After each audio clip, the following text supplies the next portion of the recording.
Your brothers and sisters, Imam al-Shirazi, rahimahullah, has this profound story with his father. He says that one night my father and I were awake and we were praying Qiyamul Layl. And he said that I was a young man and I looked around and I recognized that we were amongst the few that were up and praying. Meaning what? The people in the neighborhood, the people around, were all sleeping. So I said to my father, none of these people wanted to even wake up and pray 2 rak'ahs? As if to say, look at us and look at them. Alhamdulillah, we're awake and we're praying and look at all of these people. None of them are up to pray 2 rak'ahs at night. And he said, my father said to me, oh my son, if you would have slept, it would have been better than you waking up. I would have preferred that you stayed sleeping and not fall into this disrespect and this disregard of the creation of Allah subhanahu wa ta'ala than for you to wake up and to develop this pride. It would have been better for you to stay asleep and not pray than to wake up with pride in the way that you look at those that are around you. You could develop pride because of one deed that you have, and the Prophet ﷺ said, whoever has 1 atom's worth of kibr in their hearts, 1 atom's worth of pride in their hearts will not enter into Jannah. So it might be just the idea that you pray Jum'ah and someone else doesn't pray Jum'ah, that you've developed this disease of kibr in one regard, and an atom's worth of that pride is enough to ruin a person. You comparing yourself in the relative sense, your good deeds to someone's sins, your concealed sin versus someone's open sin. The worshipper or the religious person who takes pride in their religiosity and loses themselves in that pride. And so I wanted to just read with the few minutes that I have, inshaAllah ta'ala, this portion from Imam ibn al-Qayyim rahimahullah ta'ala on the spiritual disease. He says, any sin that you taunt your brother for, know that it will come back to you. And he mentions that the Prophet ﷺ was narrated to have said that whoever taunts his brother with a sin will not die until Allah subhanahu wa ta'ala tests them with committing that exact same sin. So beware of taunting your brother or sister. An important clarification that Imam Ahmad rahimahullah said, this means a sin that that person repented from. Especially, you're talking about the repenter who's forsaken a sin. You may be taunting them for a sin that Allah has forgiven them for, or may forgive them later for when they repent to Allah subhanahu wa ta'ala, or through His mercy forgives them anyway. But Allah does not forgive you for your mockery of that person in that regard. And also, when we're talking about this idea of taunting someone who sins, he talks about this insult, right? This idea of putting someone down, to insult someone when they're in the state of that sin, even if you're not taunting them directly with that sin. And he says, as it was also narrated from the Prophet ﷺ, do not show that disgrace, that insult towards your brother, because it may be that Allah subhanahu wa ta'ala will have mercy upon them and Allah subhanahu wa ta'ala will test you instead.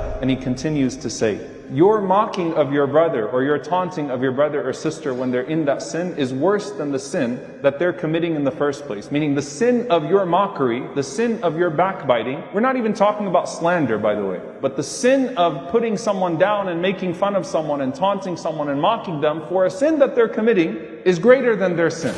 And he goes on to say, it may be that that person's brokenness and what has come to them of humiliation that caused them to relinquish any feeling of pride that affects the people of worship. They feel low, and in their lowness that led them to bow their heads in regret to Allah subhanahu wa ta'ala. Broken-hearted, flowing tears, that is far better and more beneficial than your proud worship that you repeat habitually and you bring up with Allah subhanahu wa ta'ala, you boast about it with Allah subhanahu wa ta'ala and His creation as if you are owed some sort of position and some sort of rank. So how close is this sinner to the mercy of Allah subhanahu wa ta'ala, and how close is this worshipper, this arrogant worshipper, to the anger and the punishment of Allah subhanahu wa ta'ala. SubhanAllah, beautiful words. And he says, a sin that humbles you and brings you closer to Allah subhanahu wa ta'ala is far better than a good deed that takes you away from Allah subhanahu wa ta'ala and yields arrogance or causes you to humiliate someone else. And for you to go to sleep at night and to not wake up and pray a single rak'ah, but wake up with regret in the morning, is far more beloved to Allah subhanahu wa ta'ala than for you to wake up and pray at night and then when the morning comes you're filled with pride. And he says something so beautiful here. He says, the groaning of the sinner, the tears, the weeping,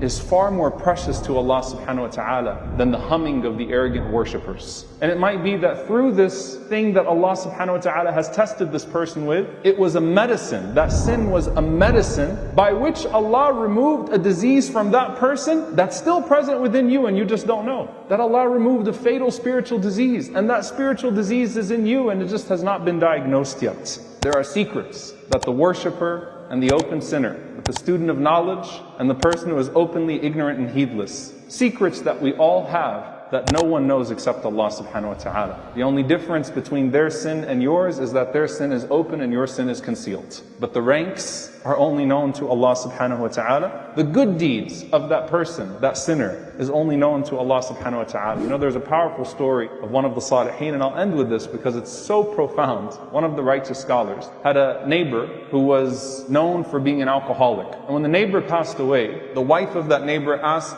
this person, the scholar, to come and pray janazah, and the scholar abstained. Why? Because it's an alcoholic, right? And we have some guidance and some legislation for this, by the way. The spirit of which is that when you want to discourage people from a major sin, sometimes the imam or someone of importance could withhold or respectfully abstain from the janazah, just to discourage people, dissuade people from the sin that that person was known for, that major sin that the person committed, while the janazah is still prayed and forgiveness is still sought. But the moral of the story is that he abstains, and then he sees a dream at night, and he sees this man walking in Jannah and enjoying the fruits of Al-Jannah. And the man is saying, say to him, tell that man that Alhamdulillah, Jannah is not in his hands, that the keys of Jannah are not in his hands. So he goes to the wife of this person and he asks her, what is it about this man? What is it about your husband that passed away that I'm missing here, sharing this dream? And she says, he is as you saw him. He was an alcoholic. He had this problem. He was indeed struggling with this sin. The only thing is that on Fridays, every Friday, he would go and he would feed the orphans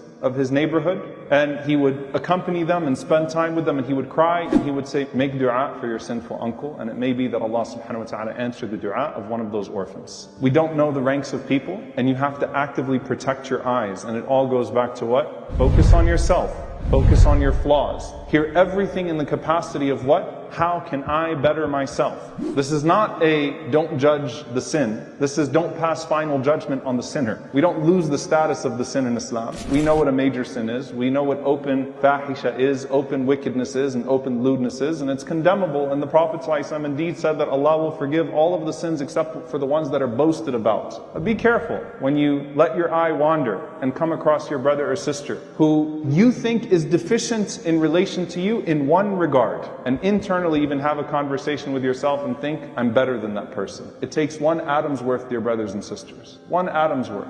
And in order to make sure that that one atom's worth does not settle in the heart, it takes an entire intentionality every single day of focusing on your own sinfulness and your own station with Allah subhanahu wa ta'ala. May Allah subhanahu wa ta'ala purify from us the sins that create a barrier between us and Him, and protect us from the delusion that causes even our good deeds to become a barrier between us and Him.